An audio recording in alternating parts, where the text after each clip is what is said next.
Let's get it. Hey, listen to this song though. She never been to San Diego. Rock that. Yeah, you guys don't even understand. But she wanna ride my wave. I listen to this man on the regular. She never been to San Diego. New song out. Skin clean. Hitting the charts, Fly. baby. Killing the charts right now. Water. Hey, hey, Sea moss. hey, Smoothie. hey. Big heart. Small little booty. Let's go. You just taking time for you. Hey, this hitting right Said you now. need a little vacation. Over 200,000 views on All your friends went to streaming Tulum. platforms. I did my due But you diligence. just want a little room. Hey, She never been to San Diego, killing it, bro. but she wanna ride my wave. She Hey. never been to San Hey. Diego. All right. I just wanted to give you guys a little preview of what's going on. And you know what I'm saying? My boy Amon in the building. What's in case going you on? didn't know. What's going on? What's going on? What's Superstar going in on? San Diego. Hey, trying to be like everybody else out here. Just blessed to be here. Hey, if you guys didn't know, man, let me tell you something, bro. I just want to, before I even get started, man, you know how I do it on every show. I like to give people their flowers, man. And I just want to say, bro, I've been a fan of you for a long time before I met you, bro. So, you know, shea butter? Shea butter smooth skin. Shea butter smooth. Bro, and I don't care. No, I'm trying to tell you, I put it on my stories. I've been bumping that song forever. I mean, a lot of your songs I've been bumping, man. You know, I've been you know, just playing repeatedly on Spotify, bro. You know what I mean? I bet, bro, if you see a lot of crazy views going, that's me, baby. That's me, bro. Hey, I appreciate it, man. That's real love. That's me. A lot of people won't even tell you that they listen to you, just kind of give you some weird eye or some weird interaction. So, yeah, and I appreciate that to the utmost. And yeah, appreciate you for, you know, I want to give you your flowers too, man. You know, you really one of the only people out here that's really doing what you're doing and really giving a place for people to create. And just being a one-stop shop. It's not, you know how some of us do where, you know, sometimes they open, sometimes they not. Yeah, bro. Last 2 years and then close, and you know, it's really a breath of fresh air to I feel like you're leading. I mean, you leading this charge. Yeah, man. Bro, you know what I'm saying? I mean, I'm just a ordinary guy, just like I said, a fan of my guy here, you know what I'm saying? But you know, bro, San Diego's a dope location, man, and I just wanted to be, you know, a resource for people like you know what I mean? But like, you're an asset to the community, man. But I just wanted to shine, you know, have a resource for the up and coming artists in San Diego, you know what I'm saying? Because we got a lot of dope talent. You know what I'm saying? Like I said, like, I've been bumping your shit forever, my guy. You know what I mean? And I feel like you got a crisp sound, or really a universal sound. Anybody can, you know, listen to your music, you know what I'm saying, and love it. You know what I mean? Thank you. Before we even get started, you know what I'm saying? Like, when did you start doing music? I started doing music in 2000.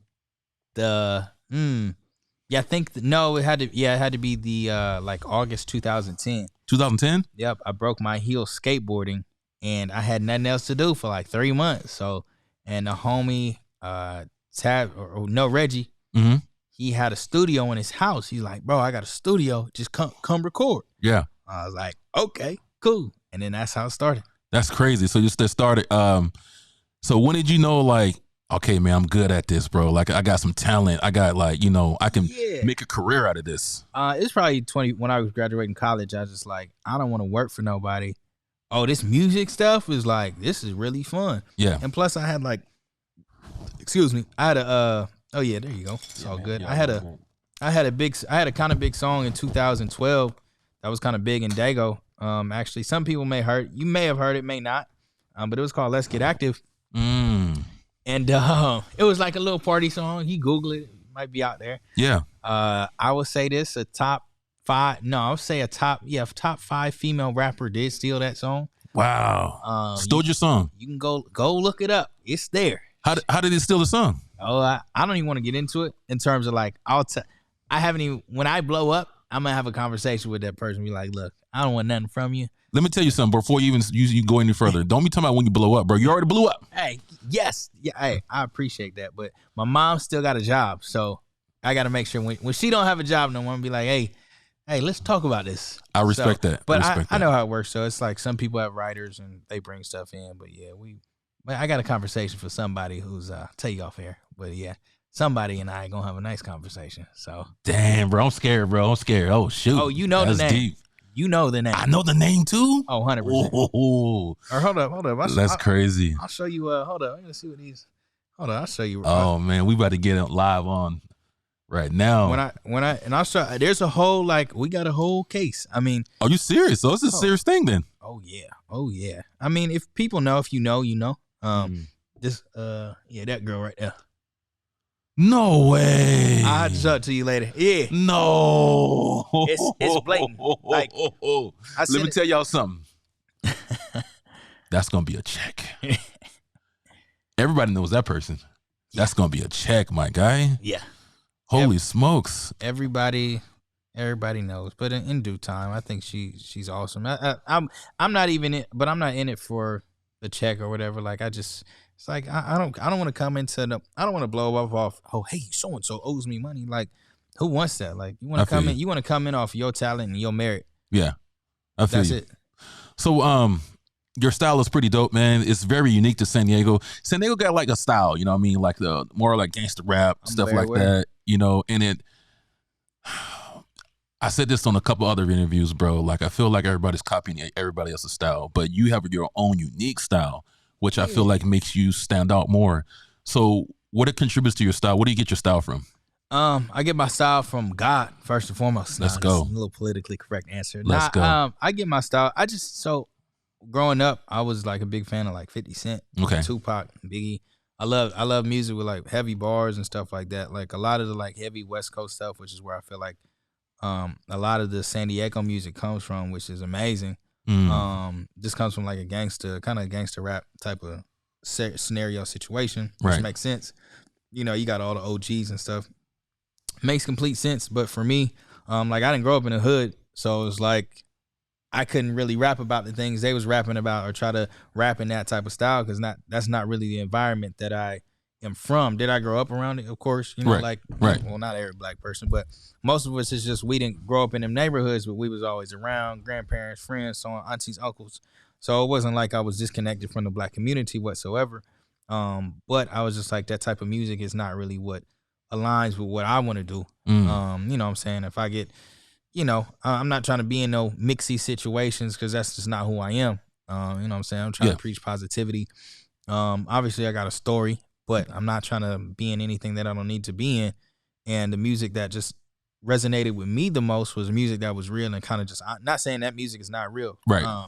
Just the music that was kind of more made sense to me, seemed to be like situations that kind of everybody could relate to, or like, I felt like it was very like the stuff that related to me is like, dang, that's cool. Like, dang, I'm going through like, oh, he grew up without a dad. Me too. Like, damn, you know, damn, his mom worked 10 jobs. Mine too. Yeah. Damn, we all here trying to figure it out and trying to figure, dang, he grew up off peanut butter and syrup sandwiches. Me too. So it was just like being able to really connect with people was the biggest thing for me. And just kind of making my own sound. What you did though, and it's kind of weird though, because in the black community or hip hop community, I can't say black. I feel like I was watching some other day and they were saying like a lot of these rappers are lying about like, you know, where they was brought up and raised, because they want to paint that narrative, and people will, you know, gravitate towards that narrative because that's what we all do just to, you know, sell ourselves. Yeah, you know what I'm saying? It's kind of weird though, you know what I mean? No, that's kind of weird. And I get it. People want to fake it till you make it and all that stuff. But I mean, it's like at the end of the day, you got to know what comes with that. Like if you want short-term success, some of that stuff may work. Like, it may, you know, you may not like where you from. Like you may not like that area, or you may have a terrible, just like your life was at your worst point. So every time that city come up, you may not feel great. So I can't blame anybody for where they claiming to be from or where they want to be from, but I know I'm from San Diego, California, and that's that. I'm not about to lie and say, oh, I'm from LA because I moved. No, like I'm from Dago. Like, that's it. Right. That's it, and that's what it's gonna be. And we gonna take over the world. This ain't no switch up. You know what I'm saying? You know, I think it's also because they can tell a story as well. You know what I mean? You can kind of, you know, you can tell like, you know, you got shot down 9 times. So you can write about that. You know what I mean? Then people. Because we are from harsh environments. A lot of us are from harsh environments, and a lot of these raps are from harsh environments, and we can relate to it. But, you know, hip hop is so diverse these days that you can shit, you can say anything. You can rap about anything, and people relate to it. Nah, these 100%. days. And the thing is, that's what you're supposed to do. But then you're just supposed to double down on those people. Mm-hmm. You're just supposed to keep finding those people that really relate to you. Because, it's people that are trash that are doing great. Right. But they were so relatable and found the people that wanted to listen to them, like Ice JJ Fish. Hey, no disrespect, brother, but your music terrible. But he was so consistent and found the people that wanted to listen to his music or laugh at it because it was, I guess I can't even say it was terrible. It was comedy. Mm-hmm. He found the people, and he doubled down on his fan base. So, yeah, and like I said, I've been listening to your music a lot, and you talk about a lot of the struggles, coming up as an artist. Mm-hmm. Like you said, I knew you do mention, one of the buy a house for your mom, Mm-hmm. things that you, the struggles that you're going through as coming up an artist. So can you tell us some of the things that that's happened to you, like some of those like bad moments that you had coming up as an artist? Yeah, your adversities that you. Yeah, there's 1,000 of them. We've done shows where there was literally more people on stage than in the crowd. Damn. Yeah, and one person in the crowd tried to walk out, and my homie Big Zach, he's like, "Nah, play, you need to sit down," because it was literally like three of us, me, A1, Zach, and 3, out in Oceanside. So it's like I've done the shows, but nobody was there, and we still gonna go just as hard. And guess what? We gonna get 1 or 2 fans because somebody had to turn on the lights, and somebody was in there. So. There's been 1,000 things. I've dropped songs that didn't get nobody listened to. So Damn. been there, done that. It's just 1,000. We didn't lost money pretty much everywhere. And yeah, we lost money pretty much everywhere. Probably signed some deals that we probably shouldn't have, or did some shows with some people that they weren't honest with the numbers. Like anything and everything has pretty much happened to us. So. It's like, but it's cool though. You just learn from it. Like if you love what you do, if you're passionate about what you do, it doesn't matter because at the end of the day, you know that this is all just stepping stones to get you to the greater place that you want to go. 100%, bro. One thing too, I'm glad you mentioned that, bro. Like I had some lot of crazy adversities, even building the studio and in my life, bro. And those bad times, bro, is like some of the best times because you learn. Yeah. You learn through those adversities, bro. You learn. You have to learn. You have to learn, and that's all you. If you're not learning from it, you wasting your time. Absolutely. And that's what I was just seeing. You just got to keep learning, and being an artist, I realized that artists are terrible with finance, and a lot of not even like you can do what you want, say what you want, but like a lot of us are like bad with finance. Like them numbers things is a whole nother situation. So it's like. Understanding that portion of it too is like if you don't understand finance, you pretty much are going to get screwed over by somebody who understands finance. 100%. You hear that a lot. Yeah, and it's not even like this artist stuff. This whole music world is not hard. It's really simple. But people try to throw in things that just don't throw in situations, or they'll throw you like a little obstacle, so it'll throw you off and you'll be like, oh yeah, man, I get that now. Like, hey, like it's not that deep. Like if you sign in a deal, just go look if you sign a deal, just what's the interest rate? If somebody giving you some money, you're gonna have to give it back plus the interest rate. Okay, cool. If you got your credit up, now when Def Jam wants to sign me, they not fighting with Def Jam and like Universal and everybody in Sony. Def Jam is fighting with Chase too, because I got good credit and I can get the same loan from Chase with a way better interest rate, and they don't own my music for 50 years. They only want 10%. So it's like just learning these little financial nuances. It can be very simple. But question though for you. So did you learn a lot of this stuff from your adversities though? Do you learn from your mistakes? Yes, I learned from my mistakes for sure. That's where I learned all of it from. It's just like you make so many mistakes, and I learned from other people's mistakes too. Ooh, did you hear that? Hey, that's a gem right there. Yeah. Hey, you repeat that, because even from business, like that is a key that people don't understand. People learn from their own experiences, but the way you get ahead faster is learn from other people's experiences. Yeah, I learned from other people's experiences. Yes, I learned from their mistakes. Like even on TikTok, I seen somebody that was posting like 5 times a day, but they was posting comedy content when you're a rapper. So I'm like, okay, I know that posting a lot works, but if you posting stuff that don't got nothing to do with what you're actually trying to do, it's not going to do anything.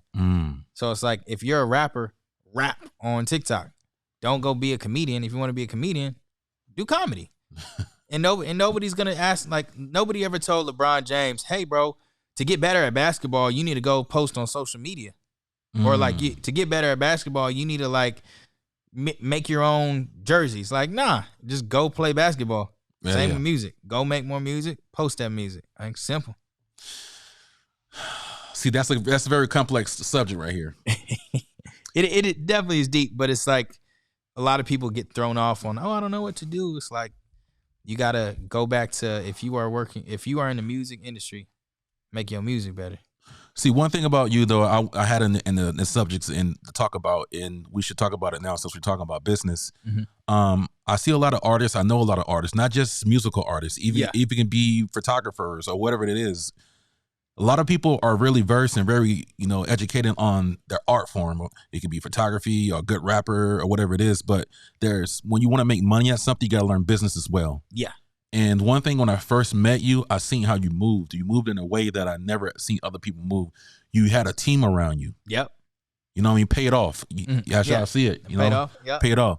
So one thing I love about how you move is like, okay, you got a videographer. You got somebody help you with the finances. You might have DJs. You have a collective of people helping you as a movement, right, to achieve things. How'd you learn that? I didn't. I didn't learn. I mean, I didn't learn it. Like, I got obviously the core team, but what happened was they just saw me working. That was it. Like, literally, like, when I tell people like, oh, it's just the music, like, it really be just the music. Like, in terms of like, people will gravitate towards you when you put in the work. Like, that's literally, the law of attraction is real. Yes, sir. A1, my DJ, and like, we call him the Swiss Army knife because he just handles everything else too in terms of on the ground, boots on the ground.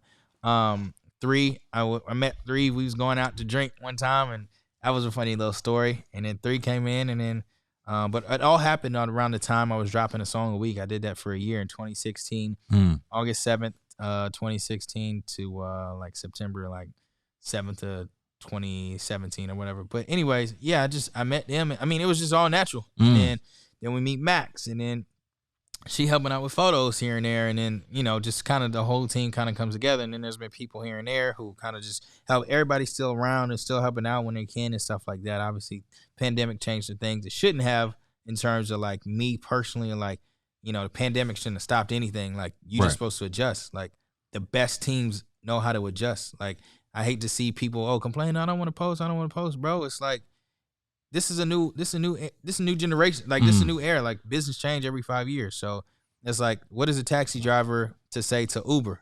Right. Y'all had the taxi for 50,000 years. Right. And you telling me somebody in San Francisco just, hey, I'm gonna just give this job to regular people. It's like, you gotta adjust. So like, now taxi drivers may do Uber as well because they because of the business change. So you just have to adjust with your business. And obviously everything's not gonna be the same, but like, if people are making adjustments, people are blowing up, people changing their lives. So you can't be like, oh, well, I did this in 2010. Man, that's awesome. Yeah. You stay stagnant. That's what you're gonna lose every time. Right. So how did the pandemic hurt you? I don't know if it hurt me. It helped and hurt. I was in a little situation that I became broke. And so I was down like $6,000. Shit. About to be homeless again. So I had to figure that one out. Damn. So I started driving Uber and Lyft. And then I drove Uber and Lyft for like 18 hours a day for like 3 or 4 months. And then I got a job February 24th of 2020. And then the whole world shut down. And then I was working at home on like March 30th or March 20th. I'm sorry. So in the span of like 5 months, I went to driving all around Southern California to like working at home. It was beautiful. But yeah, the pandemic, it was just like during that time, like that was the time to really get good at social media. Like, interesting. What else was we doing besides drinking too much alcohol and, just scrolling our phones every day? So that was a perfect time to really get good and get your bread right. I did get my bread right, but I messed that up again. So it happens. But that's what we do, though. That's what we do, man. We get some money, we reinvest into ourselves. And sometimes we win, sometimes we lose. Yeah. And we lose again. But shoot, you can win again, too. Absolutely. So, absolutely. Yeah. Like, people don't understand that you are the business, so you got to invest into yourself. You know what I'm saying? So sometimes, no matter what, if you sometimes you're going to lose and sometimes you're going to win it. You know what I mean? So it's a gamble. Very plain and simple. Yeah. One thing I love about you as well is your marketing. Mm-hmm. You know, how you market yourself. So right now you dropped a lot of content, a lot of reels. Yes. You're always on top of the marketing. Like, can you give some people some tips and ways to market themselves as artists? Yeah, I hate doing it. So take it from me, I hate doing it. You have to be consistent, and literally you have to be consistent. I don't. The only tip of advice I would give y'all is try to shoot batch content. So what that means is, I know some people get it, a lot of people may not know. Batch content is you set up, you go and shoot 25, 30 pieces of content a day. Or not a day, but like in that one setting. So I know if I can, on Sunday, it take me about 2 hours to shoot and 2 hours to edit, and I can have 21 pieces of content. That 21, okay, cool. That's 3. It's obviously 7 days in a week. Right. 7 divided by 21 is 3. So boom, you got 3 pieces of content a day. And so what you do with that is, now you don't have to keep waking up and shooting every single day to then edit and bring stuff back out, so on and so forth. The real plug is go get you 5 different t-shirts, or I don't know, go get 7 different t-shirts, shoot 3 clips in that t-shirt, switch it out. Whew. Okay. And pay it off. Yeah, it's very, I mean, but you got to figure out what works for you. Call up a homeboy, homegirl, pull out your camera or pull out a phone. I mean, but it's like, it's so many people with nothing that's doing great. I mean, it's so many ways to get it, but I would definitely say shoot batch content for sure, because it's going to save you so much time in terms of trying to pull out things and get, like, trying to put, y'all know how it is, pulling out a camera. Yeah. And trying to, just like, got to plug it in, make sure, oh, the battery's not charged. Okay, got to plug, Yeah.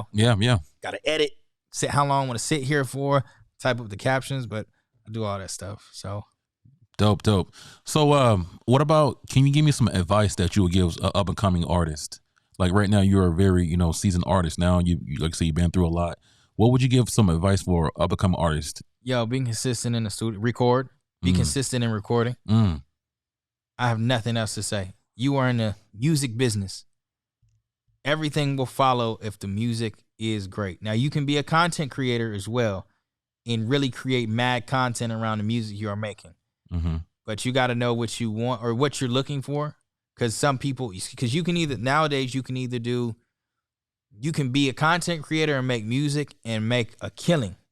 Or you could obviously focus on music a little bit more and make content around that, which the music is your content. So I would just say be consistent in recording and don't stop recording, and become a gym rat or a studio rat. Studio rat. And studio rat doesn't mean you got to go somewhere. You just need to be recording. I have a studio in my car. I got a studio at my crib, and now I got thousands. Like every city I go to, I have a place to record. I can record in my car at any time.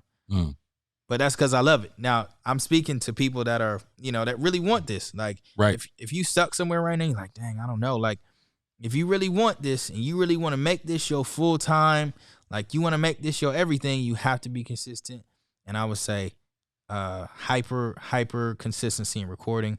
Larry June said he does 3 hours a day. I think that's perfect. Damn. If you but if you want to be like him, you got to take what he's doing and then double it. Do an hour more than he does. Yep. So you do 4 hours. Because guess what? Larry June's crushing it. Right. And if you do all the work that he does, then you'll be at least half of where he is. 100%. And yeah, I was about to say, if there's no issue with, and like you said earlier, I have no issue with people copying people, but you have to copy the work ethic. You don't mind people copying? Do you mind people copying your style? Copying you? No, because they got to copy the work ethic. So you can copy me. You can go take San Diego and remake it. But I bet you can't make another one. You're right. I like that.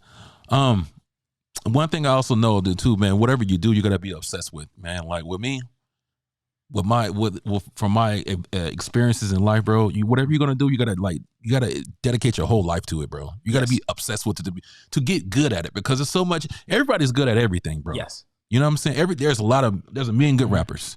What's going to separate you from everybody else? Number one thing is your style, and it's going to be your work ethic. Right. You know what I'm saying? And 100%. That's all I believe it is. Because people gonna fall off. Like everybody doesn't care. Yeah. Everybody doesn't want to be, the biggest artist in the world. Some people love doing the local thing. Like, hey, I just want to be here, make my little music, go home, and I'm gonna work my job. And that's what we live in San Diego too. Right. It's beautiful. Like literally, bro, I'm in Jamaica a couple weeks and I'm like, man, Dago's special because it looked like it was parts of it, obviously not the whole, but it was like this remind me of Dago. Yeah, like yeah. I'm not even like it's paradise here. That's true. People don't understand that. People come here for vacation. Man, I'm telling you, I get it. I get it, man. So yeah, it's just you really gotta love what you do. 100%. You know, another thing too, when you love it, bro, it's like it's not a job, man. So it'll force you to. You can work 10 times harder because this is what you love to do. It's not like, you know, you're not forced to come in there and record all day and be like, oh dang.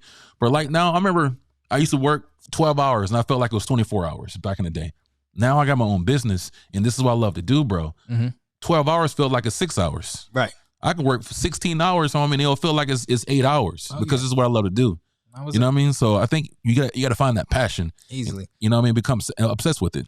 And that's why I was up till 5 a.m. last night, like crushing it, recording 5 songs. And my boy Cash, I mean that's just me though. Like I love just making music, bro. Yeah. That's what I love to do. I'll probably do it again tonight.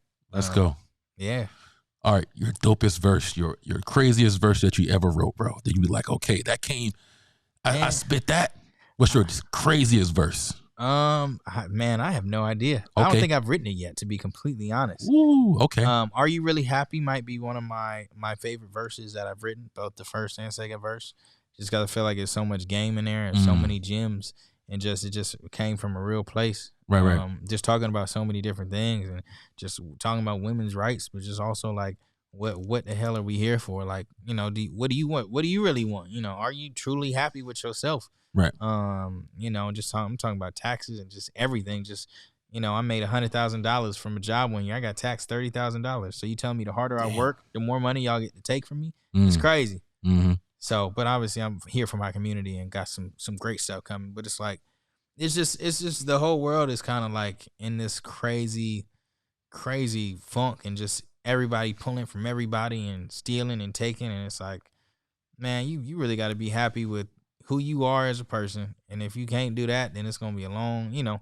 I feel you. It's a long road. I feel you. Would you say that's one of your dopest songs as well? Yeah. Well, let me reword that. I want to say this, not dopest songs. What song that you wrote or, you know, you perform, whatever you're doing, that means the most to you? Probably lately definitely means a lot just because I definitely got fired. I've been fired from like 18 jobs. But yeah, it was just, I wrote that song the day I got fired from another job. I remember that one. Yeah. I appreciate it. And it's like, yeah, I got fired. I took a day off to go do some music stuff. And they was like, yeah, you're done here, sir. You're done, buddy. Wow. Or they didn't even say that. They said, hey, we won't need you for a few weeks, but we'll give you a call if we need you.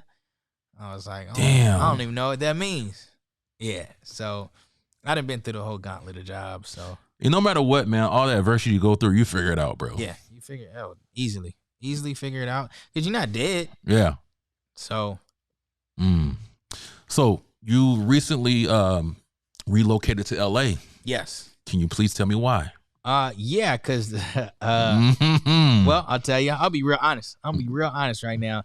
It felt like the ceiling in San Diego, we was hitting our heads on it. And it felt like there was more opportunity in LA just in terms of, you know, it's like you can only play in the college leagues for so long before you got to go to the NFL, right?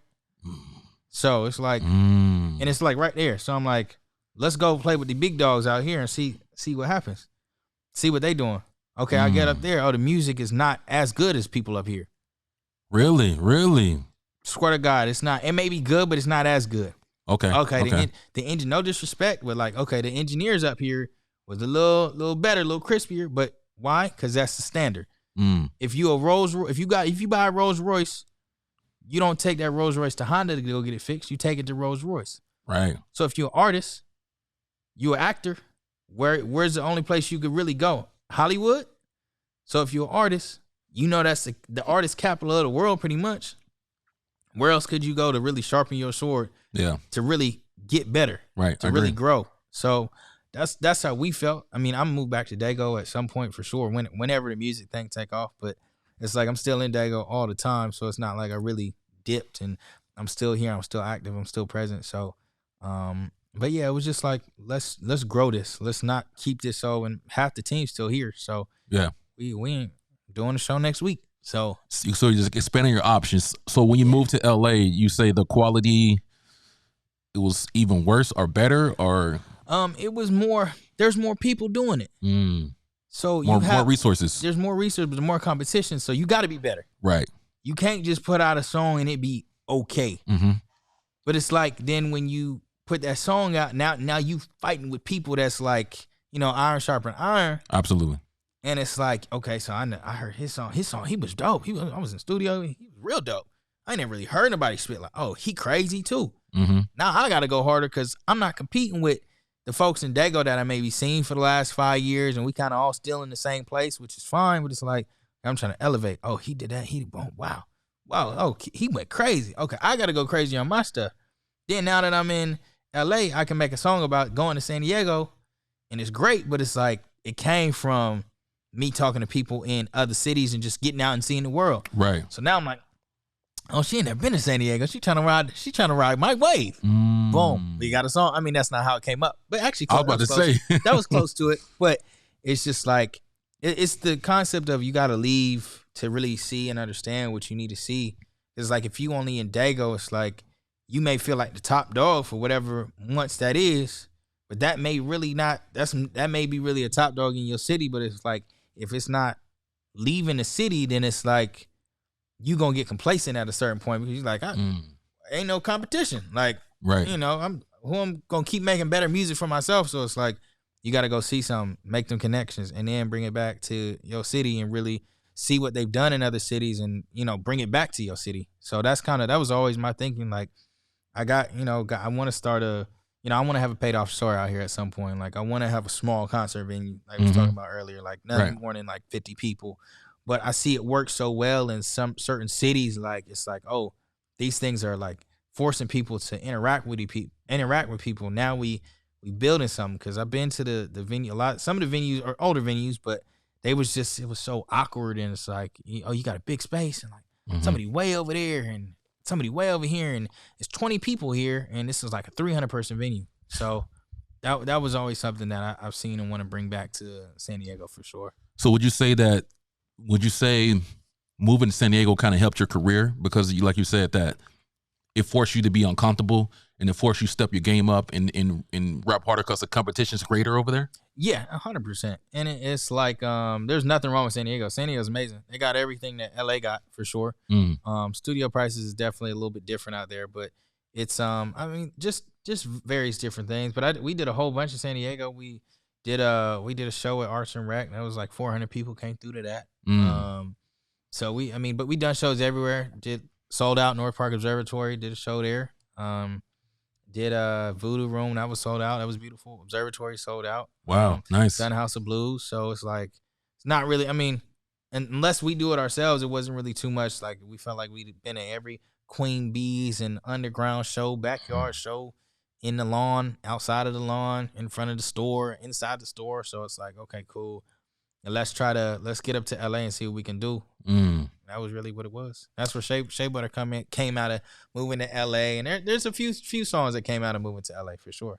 Well, that's my favorite song. So, you know what I mean? I'm glad you moved to LA. But I'm glad you're back though. Hey, yeah, I'm always back. And it's like we just on a work break right now. We just on a, work break right now. So I heard that.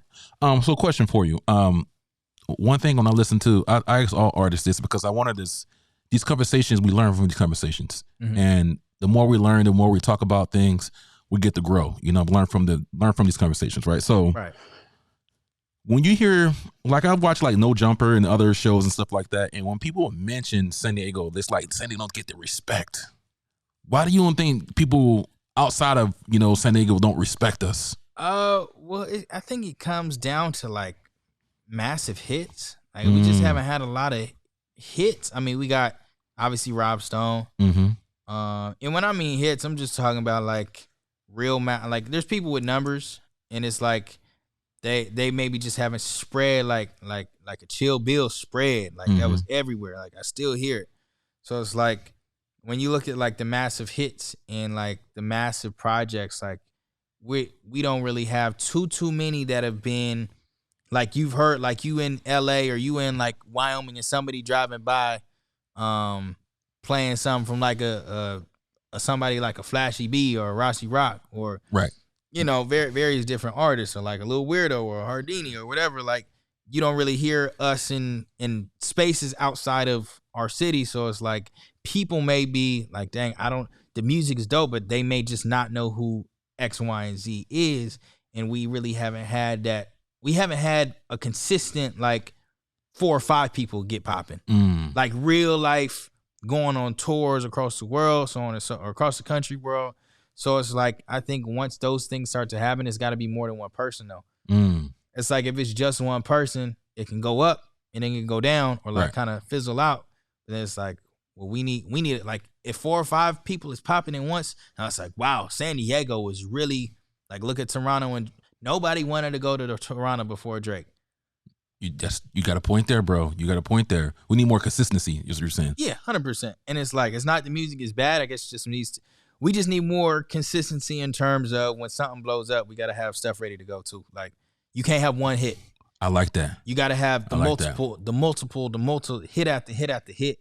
Ray Shrimmer did a great job at that when they came out. Like I go down the list, but it's like great projects, but it's like they got to get to the masses. And you know, I also think that like I understand people, independent versus major label. Like I think that we do probably need a couple people to go take that major label kind of hit, but it go well. Like it go really well. Right. Like, he came out with 3 projects. It was amazing. They had marketed the city everywhere. Now people are like, the world is like, I gotta focus on San Diego now. Right. So I was gonna ask you that. Like, what's things that what do you think we need? What resources do you think we need for San Diego to grow? Like I said, I definitely think we need a couple venues that actually care about in terms of like performance. Like I think we have there's a lot of old stuff here too. Right. I think that may be part of like, man, I've been going to this venue the last 15 years. Like, I don't want to go to Porter's Pub again. Or like, you know, so I definitely think the performance venues, there's some new studios popping up too. I think I just went to Vibe Sounds. I don't know. Okay. I think they out in East County, but that was dope. They got something good going on there. It was cool because like we ain't never really had a studio that we could go to and then run into people. Right. So I think that's beautiful. So like it's just like obviously the music is key, but it's spaces like that that's going to change stuff because we have to collaborate more as well. But that's obviously everybody got their own thing going on. But collaboration is key, I think, in terms of, or collaborations that matter, because it's like, yeah, you got to get into new spaces, like but other artists, or more mainstream artists. What were you saying? You think we should collaborate with other bigger mainstream artists? Yes and no, but it's like we got to collaborate with each other. You know, it's gotcha. Like how many people are on your project? Like not even from like if you from you know Imperial Beach and you do music with only people from Imperial Beach, that's cool. But all y'all probably got the same fan base because San Diego ain't that big. So if you from Imperial Beach, you may need to do a couple songs with some cats from Escondido. Right. Or they may need to do some stuff with some folks from City Heights, Southeast. You know what's funny? Like I had a producer on here, and that's what he was saying, Jacob. He was saying that the San Diego politics kind of keep us separated. He said, well, you can go to other cities, and you know, no matter where you're from, you know where you know what you affiliated with, or you know whatever it is, they don't care. They just when it's time to get that bread, it's time to get that bread. But in San Diego, we kind of play a political game. Well, and I realize this, nobody really knows each other either.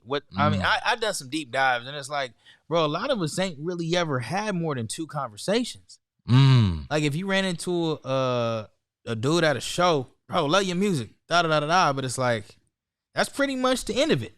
Like, it's not, it's a lot of these conversations are kind of starting and ending. And people are collaborating. I'm seeing more of it and stuff like that, but it's like, I think people don't understand the value of collaborations is you do collaborations to expand into a new fan base. If you're doing a collaboration with somebody with the same fans as you, it may not make sense. So that's why I say if when everybody's yelling collaboration, it's got to be things that put you into a new market. Yes. So it's like I could do a remix of San Diego with somebody from San Diego, but that doesn't necessarily put me in a new market. Now, that's not for everybody, but like we have to establish, like we're trying to establish as a city, as a culture, like we fucking dope. We been fucking dope. Like we need the world to know about us. How does that happen? Okay, I see. Like, okay, let's say, give me a name. Let's say Ryan Anthony does a song with somebody like, I don't know, Deontay Hitchcock in Atlanta. Like, that's big because now people in Atlanta are going to find out who Ryan Anthony is. Yep. You know, it's like, okay, let's say let's say Rossi do a song. We got a couple of songs that have had. Let's say we do a song or something like that.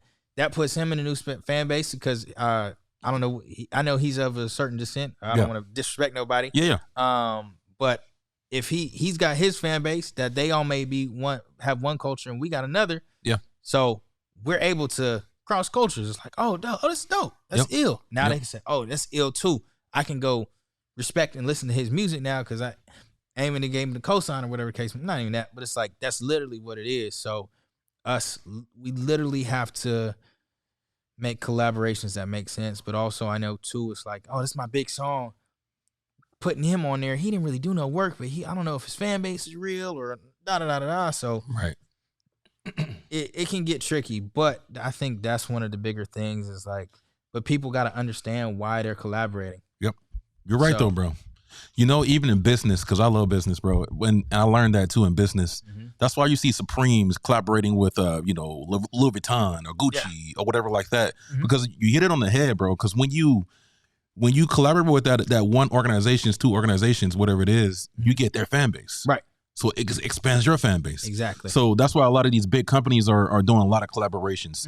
So you're saying take that same business model concept and it's applied to 100%. Like, you know, man, there's a whole look at Bad Bunny. I think Bad Bunny's from Puerto Rico, but we right next to Mexico, and the folks that are in Mexico, I think the correct term is Mexican. But if you doing a song with an artist from Mexico and you're saying Bad Bunny's from Puerto Rico, but just to kind of the Spanish, I think it's called, I don't know what the term for, but you got music that's like in reggaeton. Yeah, reggaeton. It's like that's a whole new fan base. Absolutely, bro. That's a whole new fan base. So it's like it would be kind of smart of you to even do a song. I think, you know, do a song with somebody from Mexico. Like that's dope. Like that's ill. Just because it's like you gonna get new fans and they gonna have your fans. Like, but it's like, you know, we have to do more of that stuff. Or hey, working more with R&B artists, or because, you know, her singing fans and your rap fans is maybe two different fan bases. So it's like, you know, doing things with different people. But Supreme does stuff with Louis Vuitton because that's streetwear and that's high fashion. Right. Two different. Merge and make it happen. So, bro, you're smart, man. I appreciate you even sharing that knowledge. A couple more questions for you. So you're doing a lot of touring right now and doing a lot of shows. Right now, you got a show coming up on February 10th. Yep, and then the 20th. You want to talk about that more? Yeah, So Far Sound. So that's how Brent Fires blew up. Jack Harlow blew up. Yebba blew up as well. I mean, I'm sure a bunch of people blew up from there, but those are the ones they sent in a little email said, "Hey." But there's people I really respect. Yeah, we got Peppermint Club in LA February 26th, and in New York March 1st. So. Yeah. So it's your thing right now. You're trying to get out there and expand, and do a lot more shows, travel a lot. That's what you're trying to do. Doing whatever I can. Yeah, because it's like we just know that the live fan base thing is real. Just we get most of our fans in real shows. So it's like just making sure that we perform wherever we can. And yeah, any tip to any artist. I don't even know I should be saying whatever. I'm saying anyway. Please get the data from any show that you do. Get as much data as you possibly can. Because that data, I'm gonna give some real game away real quick. Ooh, oh boy, hey, we need to charge for this, baby. We need to charge for this, my guy. I'm charging. No. This free game. This free 99. But so the data portion of a lot of these shows, and it's like I see people talk about stuff all the time. Most people don't know anything, but whatever. I don't either. But take this for what you want. So if you're doing a show, and let's say you're doing a show in San Diego, and it's coming up, I got a show next week. So what we're starting to do now, because I got in an argument with somebody. I'm like, what's going on? And I need this. And I was like, wait a minute, let's just get the data for this show. Because I heard so many people talking. I was like, let's get the data for the show. Because I noticed when I did shows with other people, they wouldn't give me the data. I was like, this is getting funny. And I've asked like 5 or 6 shows from last year, they wouldn't give me the data. So I'm like, okay, this is weird. So then this last conversation was like, get a data. So then what I did is started to build an algorithm because algorithm this, algorithm that. You got to know how to use the algorithm. So what I did is I went and got the numbers from Spotify, Apple Music, SoundCloud, Instagram, and TikTok. And I said, okay, boom, how many listeners do I have in San Diego and all these cities? So I got like 200 on Spotify, 300 Apple Music, 700 on SoundCloud. About 5% of my following is from San Diego and about 5% on TikTok. I added up the numbers or whatever, got a number of like, let's say 1,500. So then we have a show with So Far Sounds. It's like, hey, we need the data. So we promote the show. When we get the data back, we'll say, okay, 35 people showed up to this San Diego show. And then we'll do the same thing in LA. Let's say 27 people showed up. But our score in LA is, 1,300. So then once we do enough shows, which we're going to, we can then say, okay, so if we add all these numbers up in this city, this is how many people came out. Right. So if our score is 1,500 in San Diego, we'll get 25 people every time. If it's this in LA, we'll get. So now when brands come to me and be like, hey, we want to do a show, or somebody wants to do a show with us, we can say, hey, we have X, Y, and Z. This is the score for this city. This is how many people we know we can bring out. You see, that's what I'm trying to say, bro. Like, all this is business, analytics, literally. And it's like, and they telling, and people hear this stuff all the time, data. It was like, you have no idea, like, how to really use it to your benefit. And it's like, now I can talk to a show ain't deep. I can say, okay, well, let's see all this, and then let's talk about it and give me these numbers, and we can calculate and say, okay, well, it looks like you might only be able to bring out X amount of people in X city. So we know what we can bring, but because we have a whole algorithm, and now I can go to brands and say, hey, I know I can get this many people to a show for free. Let's do something. That's crazy, bro. Like, everything is, like I say, man, you got to have that business behind it. You want to make money, you got to have a team behind it, or you got to have somebody know what they're doing behind it to push that business, because it's at the end it's business. Right. And I think that's where a lot of these artists miss it at, and you are really like on point with it. That's the first thing I noticed about you, bro. The way you moved. I appreciate it. You man. move different, bro. I appreciate it. And we learn it too. Like, for a long time, I had no merchandise. Yeah. Man, forget streams, bro. You know how many people pay $10 for a t-shirt? Yeah. It's crazy. $20 for a t-shirt. Yep. How many? I think you get 1 million streams is $5,000. If you sold 50 t-shirts, I don't know. I'm not about to do that. Yeah. But if you sold 50 t-shirts at $10, that's $500. 100%. Yeah, it's $500. So it's like, but I think that's like 100,000 streams. Right. So, but you're not about to tell me you can't go to a show and sell no merch. You can't sell no merch. You can't put no butts in seats. We don't believe all that other stuff. Yep. Yeah, like, one other thing about business, bro, multiple streams of revenue. Yeah. You know what I mean? That's one thing I messed up at when I started this business. I focus on one stream of revenue. Right. And but when that thing dries up or something happens, like COVID or something, or the pandemic, bro, I was hurting. So that's what I learned the most out of the pandemic. You need multiple streams of revenue. Yes. That's what you're doing right now. No, definitely. I definitely believe in multiple streams of revenue. I also believe in building your branch too. I feel like sometimes people try to branch out too early. Right. I use LeBron as a good example because, like, he just do great stuff and it's easy. His branch is basketball. So he built that. His trunk is basketball. Now his tree is full, and then he start acting and doing wine and beer and all the other extra stuff.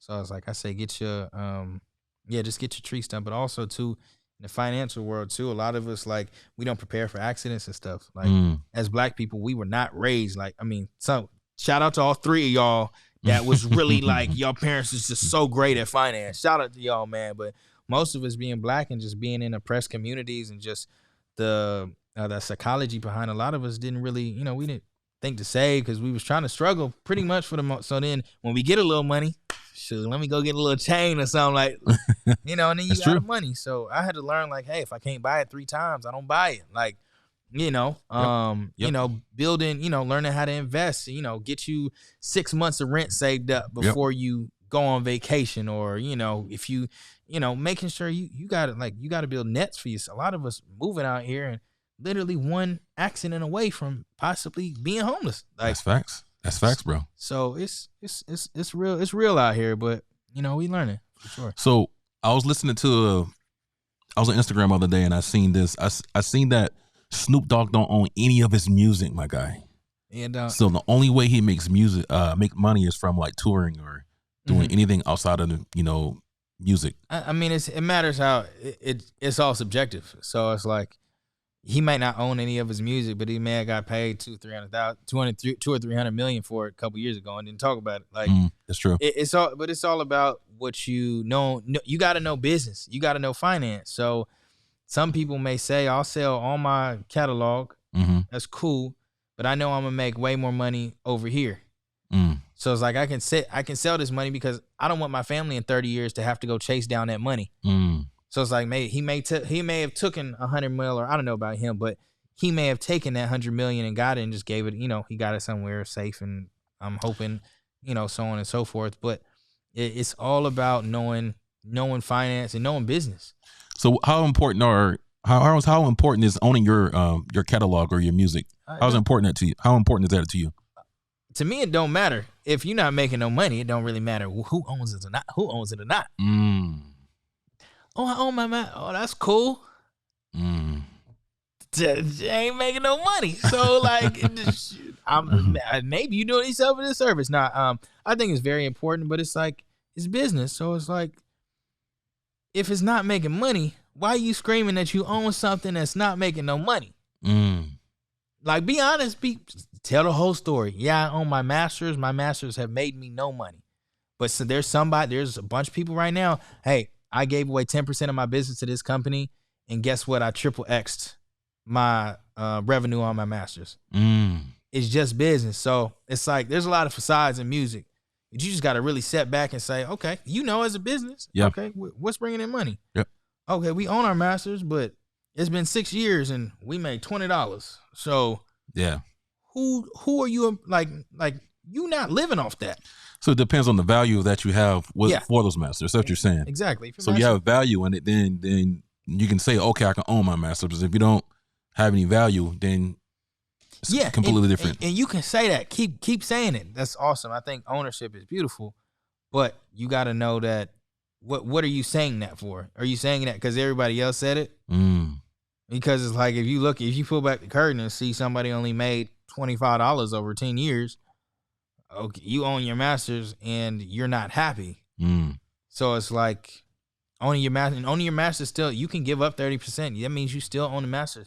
Every business took a loan somewhere. Like Amazon took out $500,000, or like every big business that's here today took out a loan from somebody usually. Yeah. And it's like you may not own it, but you may have everything on. You may have given up your ownership for 3 months, but hey, you have a plan to pay it back. Once you pay back your 10%, now you got 100%. So it's like, does it really matter if you own your masters if you have a plan?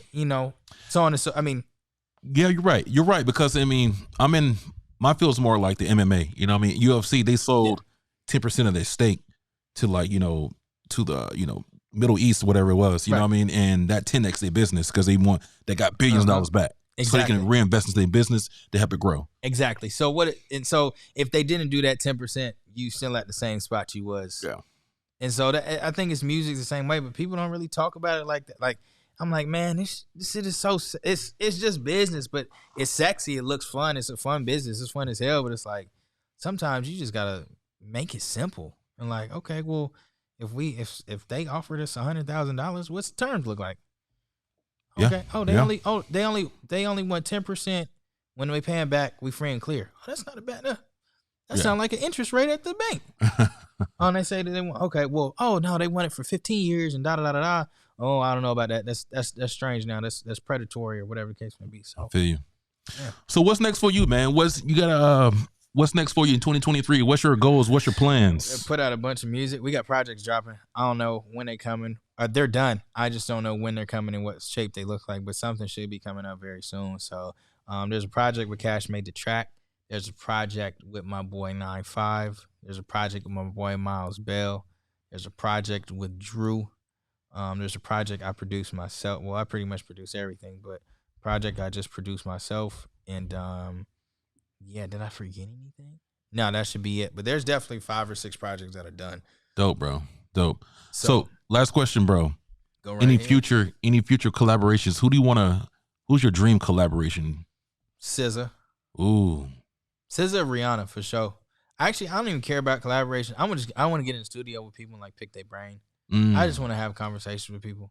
I don't even really care if they hop on the music or not, because at the end of the day, I'm being in LA. You get to see and meet people. Like I have a next door neighbor, who is very well known.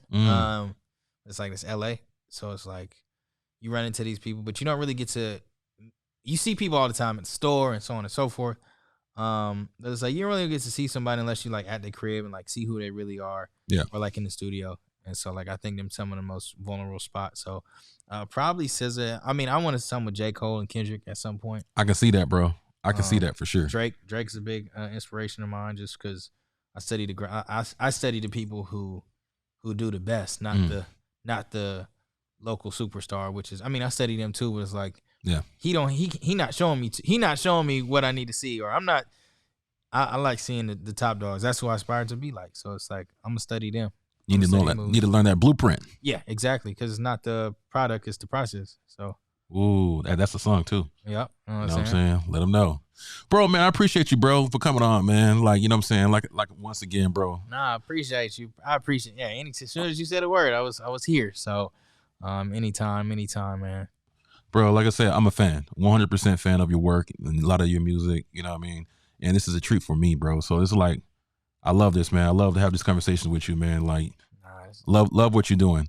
Do you want to give any shout outs or anything like that before we wrap it up? Yeah, I mean, shout out to the team. Shout out 3. Shout out to Queen, Taylor. Shout out A1. Shout out the whole team. Shout out Janelle, Sammy.